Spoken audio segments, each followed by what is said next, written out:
Guys, ഇവിടെ ഒരാൾ പിണങ്ങിയിരിക്കുന്നതുണ്ടോ? അത് വേറൊന്നുമല്ല.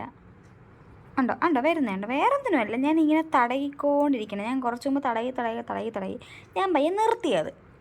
അതുകൊണ്ട് എൻ്റെ അടുക്ക പിണക്കം കാണിച്ചിരിക്കുവാണ് അമ്മച്ചി. സുന്ദരി കണ്ടു, ഇനി മിണ്ടത്തില്ല നമ്മളോട്. കുറച്ച് ടൈമായിട്ട് നമ്മൾ മിണ്ടത്തില്ല.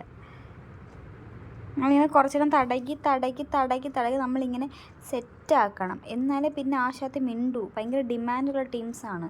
ഒരാളും കൂടെ ഉണ്ട്. ഒരാൾ എൻ്റെ സൈഡിൽ നിന്നിട്ട് പയ്യെ അങ്ങ് മാറിപ്പോൾ കളഞ്ഞു. ഒരാളെൻ്റെ തൊട്ട് സൈഡിൽ ഇത് ഇവിടെ ആയിട്ട് ഇരിക്കുമായിരുന്നു. ഒരാളിവിടെയും അങ്ങനെ ഇരിക്കുമായിരുന്നു. അപ്പോൾ രണ്ടുപേരും ഞാൻ മാറി ഞാൻ തടകിക്കൊണ്ടിരുന്നത്. പിന്നീട് നമ്മൾ മനുഷ്യല്ലേ, നമുക്ക് കൈ കഴിക്കില്ലേ ഗൈസ്. അന്നേരം ഞാൻ എന്താക്കി, ഞാൻ അതങ്ങ് നിർത്തി. വരുവാണ് പയ്യെ, നമുക്ക് മൈൻഡ് ചെയ്യണ്ട. ഇത്ര നേരം നമ്മളെ മൈൻഡ് ചെയ്യാത്ത സ്ഥിതിക്ക് നമുക്കിനി മൈൻഡ് ചെയ്യണ്ട. ആണ്ടേ ഇനി ക്യാമറയെ തട്ടും. ക്യാമറ കണ്ട പിന്നെ മൊഡേഷാണ്. ക്യാമറ കണ്ടു കഴിഞ്ഞാൽ പിന്നെ ഷോ ഓഫ് കാണണം, എന്തെല്ലാം കാണണമെന്നാണ്. മൊട കണ്ടു. ഇനിയിപ്പോൾ പയ്യെ അങ്ങോട്ട് മാറിപ്പോയി ഇരിക്കുന്നുണ്ട്. വീണ്ടും പിണക്കം. ക്യാമറ കാണിക്കാൻ പാടില്ല, കൈ തലയിൽ നിന്ന് എടുത്ത് മാറ്റാൻ പാടില്ല. ഇതുപോലെ നമ്മളെ കൈ അങ്ങോട്ടും ഇങ്ങോട്ടും പോകുമെന്ന് എന്തെങ്കിലും കണ്ടു കഴിഞ്ഞാൽ ഓടി തള്ളിക്കൊണ്ട് ഇങ്ങോട്ട് വരും.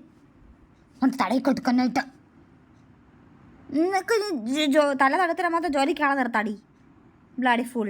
കണ്ടോ, അതൊന്നും നമുക്കൊരു പ്രശ്നമല്ല. നമ്മൾ അവൾക്കിങ്ങനെ തല ഇങ്ങനെ തടകിക്കൊണ്ടിരിക്കുക, വേറൊന്നും വേണ്ട. ഇങ്ങനെ തടകി ചുകിപ്പിച്ചുകൊണ്ടിരുന്ന് കഴിഞ്ഞാൽ അമ്മച്ചിക്ക് ചോകാം. അതിലേ ഉള്ളൂ. ടാറ്റ പറഞ്ഞു എല്ലാവർക്കും. ടാറ്റാ. കറക്റ്റാ.